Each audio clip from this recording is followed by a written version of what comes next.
Assalamualaikum warahmatullahi wabarakatuh. Salam sejahtera untuk kita semua. Perkenalkan, nama saya Faisal Nurfadilah dari kelompok 2. Pada hari ini kami akan menayangkan hasil presentasi yang telah kami kerjakan yang bertema One Way ANOVA.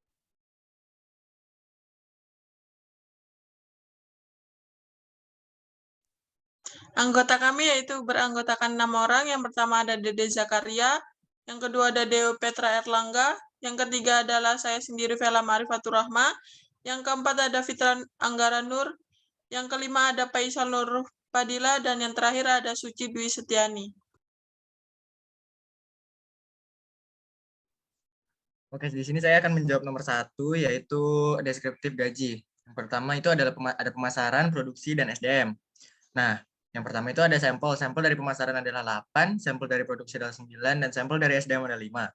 Nah, mean di sini ada 3 juga, yaitu mean dari pemasarannya itu 1992,00, dan mean dari pemasaran mean dari produksi adalah 2056,33, dan mean dari SDM adalah 2922.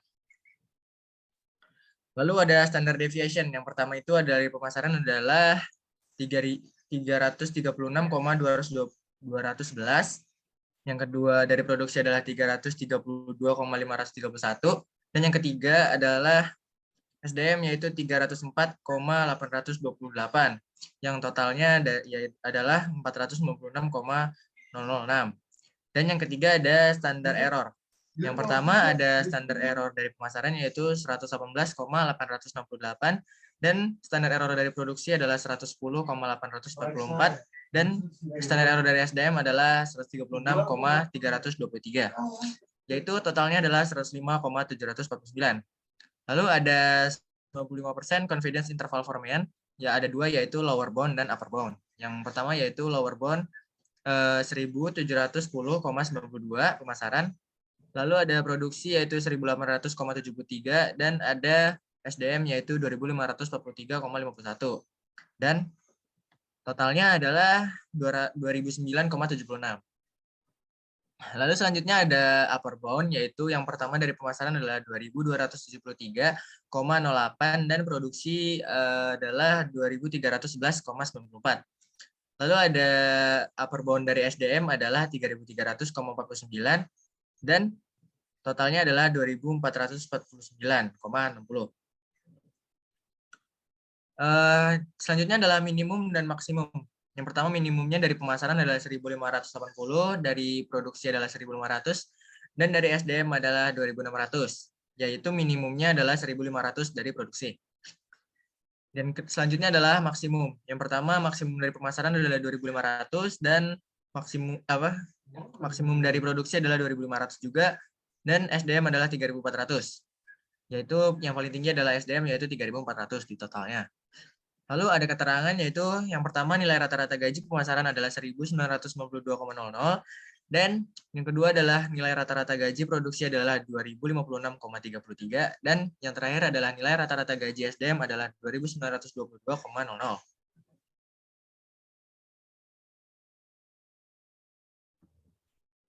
Saya akan bacakan jawaban nomor 2. Di sini terdapat tabel ANOVA.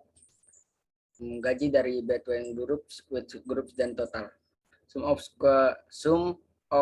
squares between group 3.118.910,773. Between grupnya 2.047.560.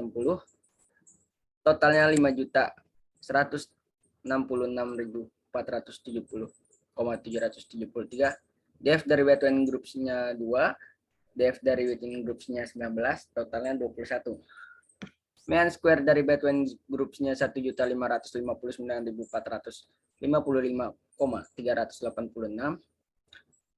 Within groups-nya 1.007.766,316. F-nya 14.471.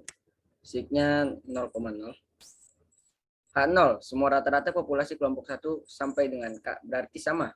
H1-nya tidak ada satupun rata-rata populasi K, berarti tidak sama dengan yang lain. Hasil pengujian one way ANOVA menunjukkan nilai F yaitu 471 dengan signifikan 0,000, yang berarti kurang dari 0,05. Artinya H1 diterima. Hal tersebut menunjukkan bahwa rata-rata populasi gaji pemasaran, produksi, dan SDM itu berbeda. Lalu saya akan menjawab nomor 3. Dependent variabel gaji. Pada bagian I, yaitu ada pemasaran, produksi, dan SDM. Pada bagian J ada produksi, SDM, pemasaran dan SDM, pemasaran dan produksi. Main difference-nya I dan I sampai J. Pada tabel pertama yaitu minus 64.333, lalu di bawahnya minus 930.000. Lalu pada tabel bagian produksi, pada bagian pemasaran 64.333 dan SDM minus 865.667.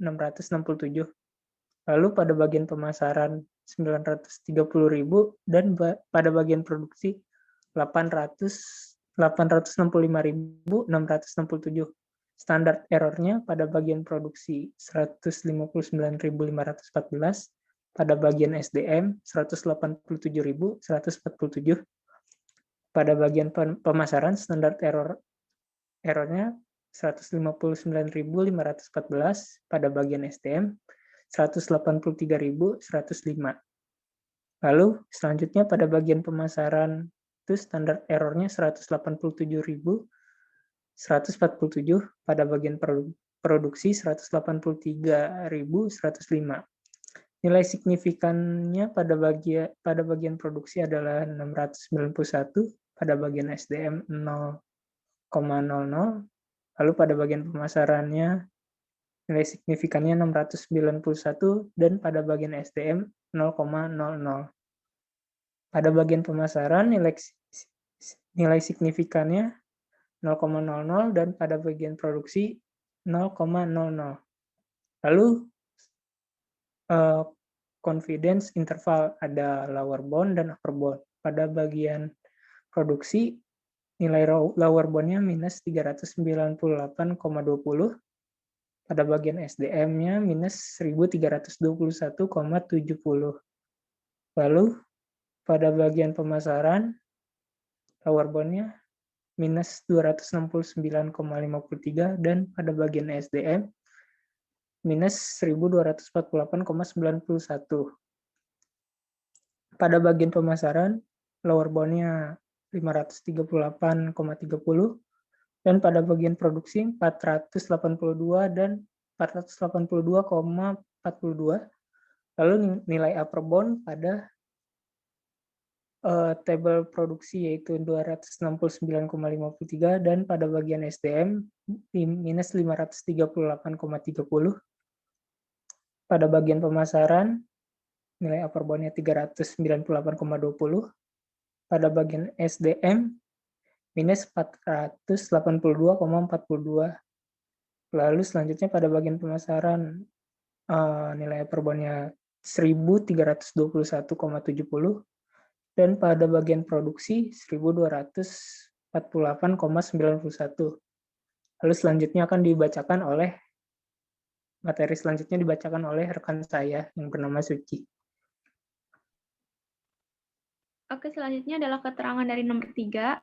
Pertama, lihat pada tabel mean difference yang bertanda bintang atau cari nilai yang pada tabel signifikannya tuh kurang dari 0,05. Yang pertama itu bagian pemasaran secara signifikan berbeda dengan bagian SDM. Yang kedua, bagian produksi secara signifikan berbeda dengan bagian SDM. Yang ketiga, bagian SDM secara signifikan berbeda dengan bagian pemasaran dan produksi. Secara keseluruhan, SDM berbeda dengan pemasaran dan produksi. Selanjutnya akan dibacakan oleh Mas Faisal. Sekian presentasi dari kami. Terima kasih atas antusias Anda semua. Semoga dengan presentasi ini dapat menambah wawasan kita semua.